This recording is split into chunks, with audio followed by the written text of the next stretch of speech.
Good morning, ladies and gentlemen. Distinguished Chairman of Forward Market Commission and the delegates. Firstly, I'd like to thank Mr. Gnanasekar and Mr. Praveen Dongre for giving me an opportunity to come and talk about technical analysis on the Chana futures and also on the currency outlook. It's very important, to look at the currency markets because it plays a very integral role with commodities because most of the commodities are priced in dollars. So even though you take a right view on the commodity markets, if you get the currency market direction wrong, I think it'll wipe out most of your profits. So it's very important to understand. I know that Ravi Kumar in fact mentioned earlier that mostly currency hedging is done back to back and then it's only a speculative call sometimes on commodities. But I work with many corporates and institutions and I see many of them absolutely not taking any hedge on currencies as well.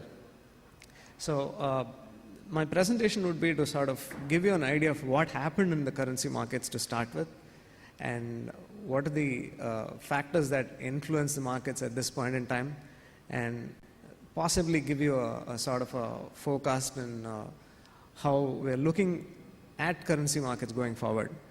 And then I will dwell on the technical analysis aspect of the NCDEX Chana futures. Okay, this is a very interesting slide.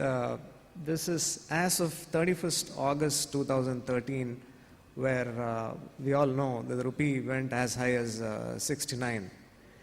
So I've just did a small comparison on the currency prices, which was on the 1st of April and the 31st of August. Of course, you can see that the Indian currency depreciated the most, and it's almost around 23%.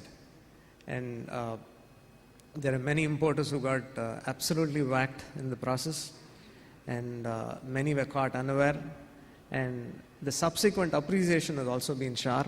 But if you could take a close look at most of the other currencies, the BRIC currencies, the so-called BRIC currencies which we talk about, and the other currencies basket which falls under the emerging market basket, you'll notice that the first one down, the yellow color, is the Brazilian real, which depreciated almost 18%, and then the Russian ruble, which again depreciated by 8%, and the rupee 23%, and the Chinese yuan also depreciated 1%, and the South African rand by 12%.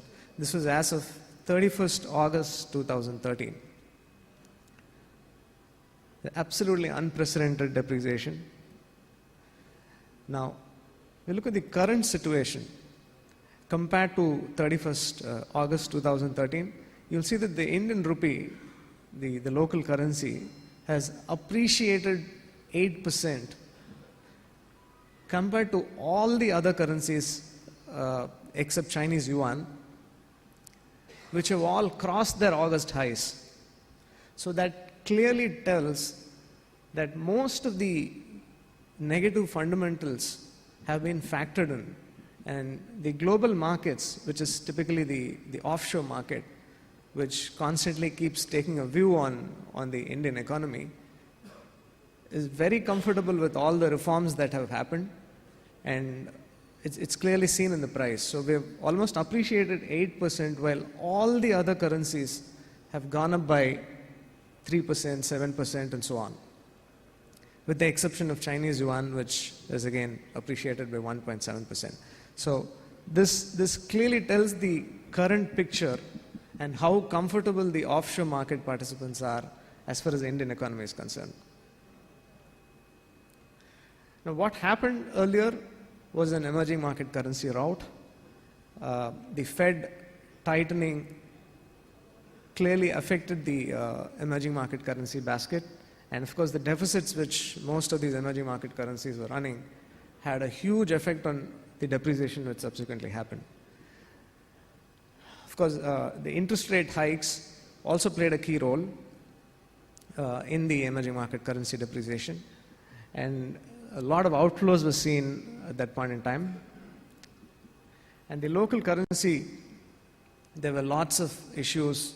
The central bank had gone and cut the outflow to $200,000 from $200,000 to $75,000. So all this was seen as negative signals, and that's the reason why we saw a huge amount of outflows happening at that point in time. And the emergence of the NDF market also has to be mentioned when we're talking about rupee. It's a very vibrant market, but though the central bank doesn't like the NDF markets, unfortunately they're the ones who are making the price. Earlier it was always the domestic markets and the central bank which used to have control on the rupee, but it's the NDF market which now clearly has emerged as an important price point for rupee. All these were the rupee woes, the falling exports, the rising deficits, and a huge import bill. And of course, the appetite for gold, that's something which really had a major effect on this depreciation. And the government rightly curtailed the imports, and of course there are talks that in a phased manner it will be allowed, but that was seen as one of the main reasons why the currency depreciated a lot, because this is one commodity which was bought more as a luxury item, and it was not needed for the common man per se. So therefore bullion is something which the government is after now, and they've ensured that the curbs have taken place, and that is one of the reasons why we saw rupee appreciating to some extent. And the central bank, of course, keeps defending the currency. It's unlike the global currency markets, where it's a free float. So it's still controlled by RBI to a great extent. The situation was very similar to the UK pound when it was battered by speculators. Absolutely the same situation in the rupee also at that point in time in August. I wanted to dwell more on it, but we have some time constraints, so I'll move to the next slide. At this point in time, the rupee depreciation is sort of arrested, and lots of steps have been taken. And my own sense is that most of the negative factors have already out of the way, except for the election uncertainty. The rest is all on track, and most of the numbers which you have seen recently in the monetary policy also confirms that the Indian economy is back on track, and nothing adverse might happen, except if the tapering continues. There might be some amount of restriction on the inflows which might come into India, but apart from that, it's all left to the elections. Of course, our energy bill and bullion bill the energy bill continues to increase, but the bullion imports have been contained. So, this outflows will continue as far as the energy imports are concerned, but I think that's met by inflows which are coming in continuously. I think clearly there are positives for the Indian economy. Growth is looking very good. And currently the theme is, fight with growth versus inflation. That's the theme now. And I think growth is going to take excuse me. Now, growth will be a focus now for the Reserve Bank of India against inflation going forward, because it's clearly been indicated in the previous policy. And therefore, the economy can really start performing very well from here on. Inflation is an issue, but I think there are ways to tackle it. Like I said, these are the essential risks going forward as far as the currency is concerned. You have the elections, and post the election, of course, rupee is expected to come back below 60 and possibly even come towards 55, because we have seen most of the hyper moves are followed by subsequent sharp declines. and that's exactly where we're sitting at this point in time. Now, I've also taken the charts of the rupee, just to show you where we are at this point in time. After hitting 68 or so, it is just in a range at this point in time, just moving between 61 and 63. And my own sense is that it could come down towards, or rather it would go towards 63 levels till May when the elections are on. And post-May, come down back towards 58, 60 levels on a technical basis and on fundamental basis as well. And then sharply appreciate in the last 2 quarters, coming down to 55.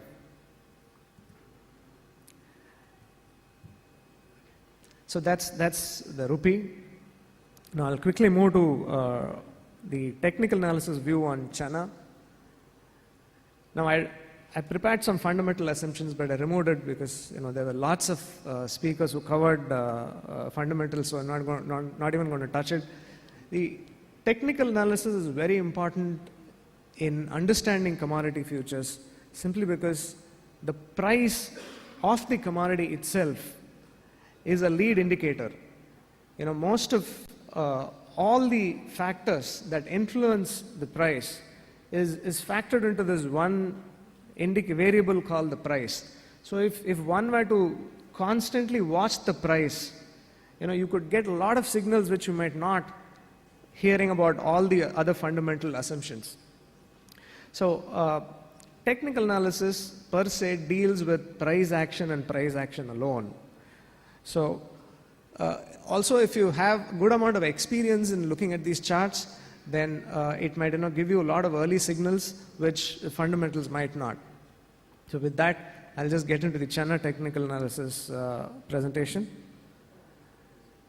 Of course, I'm skipping this because all fundamental factors.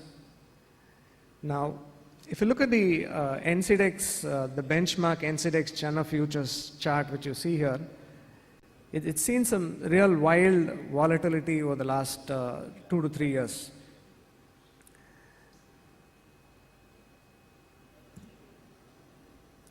Now, at this point in time, presently, when you look at the Chana futures chart, it's in a mode of a consolidation. I just want to take your attention to these circles which you see in the chart.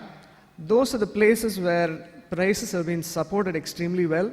It's around 2,900 to 3,000. And subsequently, you'll also see vertically down, there are volumes. Every time prices have come close to that 2,900 band, the volumes have increased, which essentially means that at this level, around 2,900 to 3,000, there's been a good amount of accumulation happening, which typically in technical parlance means that subsequent to this consolidation, prices might break out and move higher. This is typically what happens after prices consolidate in this kind of a range. So interesting thing is to note the volumes. They peak whenever prices come down towards 2,900, hinting that there is some accumulation going on around those levels. So you go back in history, you look at 2007 to 2011, is exactly what happened. It moved in a very similar range, and then it just broke out. Fundamentals might not support it at this point in time. It is absolutely neutral now, which is why it's difficult to digest that prices can go up from here. But believe me, technical analysis is something which always gives you an early sign towards what can happen to a market. It's very easy to forecast, but of course you need a lot of experience.